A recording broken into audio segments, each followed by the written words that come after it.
Yes, it is. Oh, yes. It's written on the side of the building. Yeah.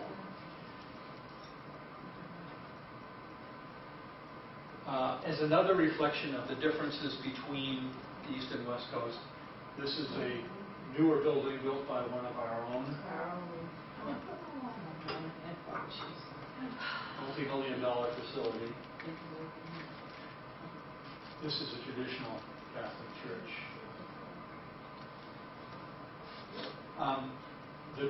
I chose to use churches as another net way of looking at economic difference. Let's see the interior of that church we just looked at. And upcoming on the slide of a church of a different type. Bluefields is the largest city on the eastern coast of Nicaragua. It's, by most accounts, is a city of about 45,000 people.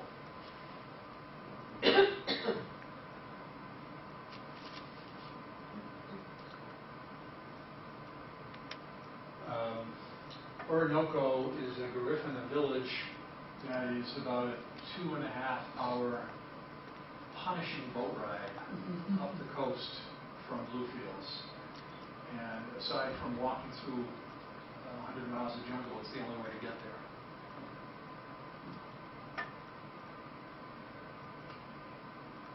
This is sort of the party line, as I was describing. And I talked to some people in the park where this sculpture resides, and many of them laughed at it.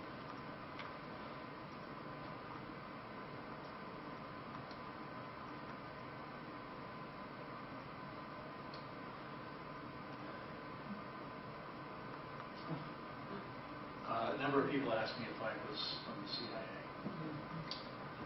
From what you showed earlier, the Garifuna and the eastern coast, is that also predominantly a Catholic region, or is that more of a traditional religious base? It's changing because the government has been encouraging the immigration of the mestizo population on the west coast to move to the east coast, so they might have a majority of the vote. The East Coast is very poor in almost everything but natural resources. And so they've been encouraging huge numbers of people to move to the East Coast for farming and doing trades and things of that, so it's different. So that group of people is more traditionally Catholic. The East Coast, I would say the largest church there was the Moravian Church, followed perhaps by the Episcopal Church and then a number of Pentecostal churches. Those would be different colonialists, though. Moravians would be the Germanic, right? It is a church that has its origins in Germany. And Bluefields, this is the apocryphal story, was named after a Dutch pirate named Blauvelt. Interesting, yeah. So I don't know if there's a connection between Blauvelt and the Moravians becoming it. The Moravians were throughout the West Indies, Caribbean area.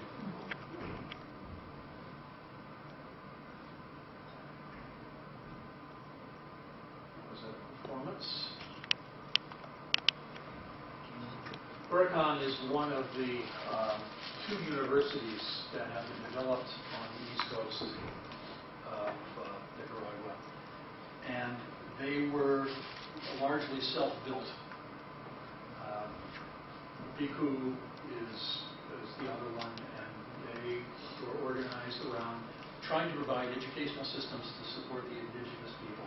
And it was both were done with a minimum of help and a maximum of interference from the central government.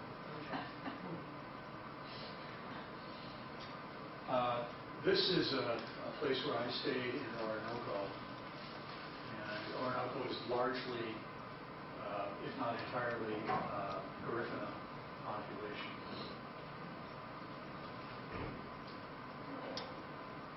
So you can see there's a slight bit of difference between the financial status of the churches. That's the inside of the church.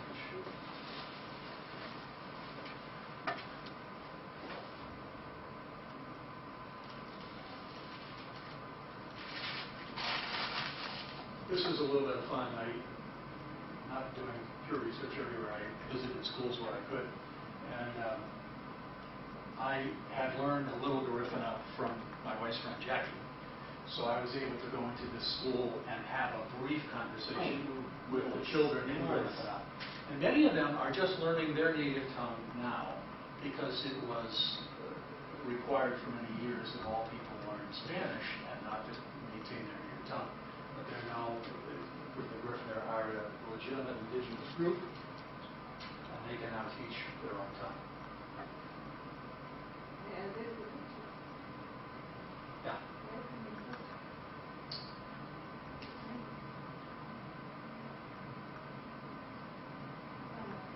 The Punta is a traditional Garifuna dance.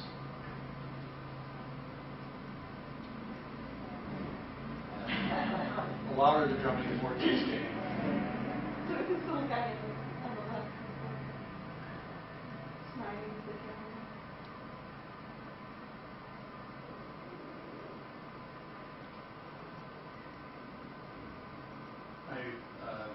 One of my gifts back to the people of this village was to buy a drum and give it to the child they felt most needing and even had the potential to become a drummer.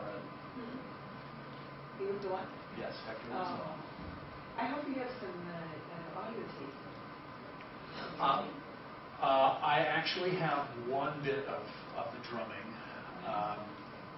I was kind of careful to not want to do too much in protecting people's confidentiality. Yes. So the people you're seeing were not part of any of the research. Okay. This is from Belize, a Mayan ruin, having nothing to do with the Garifuna, but a big part of the landscape there is filled with such ruins. Excellent. That's the side of the same temple that was in that village. So, to me, it's this does not look terribly tall in that photograph, but climbing to the top of that in 100-degree heat was quite a challenge. Wow. Nice sky piece, though. This iguana was quite impressive. He was over 7 feet long. Whoa. Oh, look at it large. Yeah. Part of the whoa. They're kind of magnificent. They're almost like science fiction creatures when you get close enough to them. That is magnificent. I'm scared of him, but that's a beautiful. Yeah, that's right. That's a beautiful photo. Yeah. That's beautiful. And just I saw almost no non-objective art anywhere there except for this one piece. And that should not be the criteria for what makes good art at all. But I included just because it was so rare. Travels that I did. I think that was the yes. Jim, I have to leave, but I have one question. Sure. When you were talking about the differences between the poets and the musicians and the dancers and the artists, would you say that part of the reason was that the artists and the dancers are making a living through their art, and the poets and the musicians might not necessarily be surviving off their art? You know only too well how hard it is for poets to make a living. They don't make a living, they do it because, The musicians there, I think, were more successful. If I had to draw one conclusion about that, this is something I wrote a little bit about. Both the poets and musicians had an audience. And when they went to their audience, they received critical acclaim and feedback and positive report. And everyone could see this, that even there, for frequently a poet might draw a couple hundred people to read in the park or something like that at Plantation. And so they had feedback from their peers, which was approving. And typically speaking, sculptors and painters and whatnot are working more in isolation and do not have